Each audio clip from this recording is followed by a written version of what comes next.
सीधी साफ बात, अगर भारत को दुनिया की तीसरी बड़ी इकोनॉमी बनना है तो इंटरनेशनल ट्रेड तो करना ही पड़ेगा, वो भी हर दिशा से। यही वजह है कि सुएज कनाल रूट हो, आईएमएफ हो या फिर आईएनएसटीसी ही क्यों ना हो, भारत अपनी पूरी जान झोंकने में लगा है।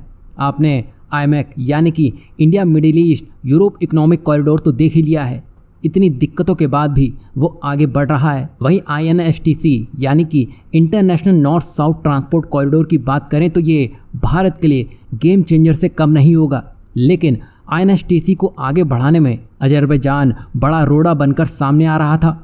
लेकिन अब रूस ने सीधे सीधे अजरबैजान को ही धमकी दे डाली है। वो इसलिए भी क्योंकि आईएनएसटीसी का अजरबैजान एक महत्वपूर्ण सदस्य है और वो अपनी तरफ से जो इस कॉरिडोर के लिए काम है वो नहीं कर रहा था, यानी कि उसकी वजह से पूरा रूट ही ठप पड़ गया था। यही वजह है कि इस कॉरिडोर की घोषणा सन 2000 में हुई थी और अभी 2024 चल रहा है, यानी कि 24 साल पूरे हो चुके हैं। और आप देखिए, यही वजह है कि रूस ने अजरबैजान को चेतावनी दी है कि वह आईएनएसटीसी में सहयोग करे।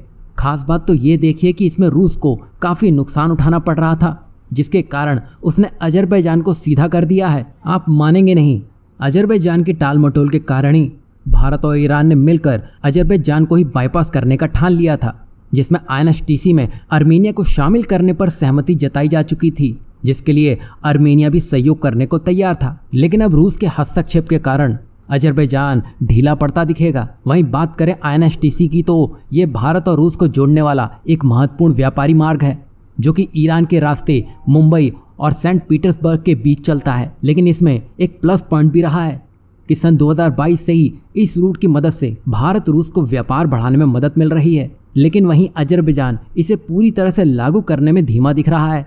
यही वजह थी कि रूस ने इस बार अजरबैजान को ही धो डाला है, क्योंकि जिस तरह भी सुएज कैनाल में मारामारी चल रही थी, तभी जितने ज़्यादा ऑप्शन पॉकेट में हो उतना ज़्यादा भारत को भी आसानी होगी, साथ ही अपना एक्सपोर्ट और माल सामान पहुंचाने में भी। वहीं रूस ने इस कॉरिडोर को लेकर यह तक कह दिया था कि जो भी पार्टनर देश हैं उनको एशिया पैसिफिक मार्केट तक पहुंच प्रदान करने के लिए वो पूरी तरह से तैयार है। मतलब इससे भारत को सेंट्रल एशिया तक पहुंच तो मिलेगी ही, साथ ही साथ भारत यूरोप तक अपना विस्तार कर सकेगा। वहीं बात करें रूस की तो वो अजरबैजान पर कुछ ज़्यादा ही बिगड़ा हुआ है, क्योंकि ऐसा ही वो पहले कुछ कर चुका था, तब जाकर बैकाल अमूर मेल लाइन यानी कि बीएम रेलवे परियोजना पूरी हो पाई थी।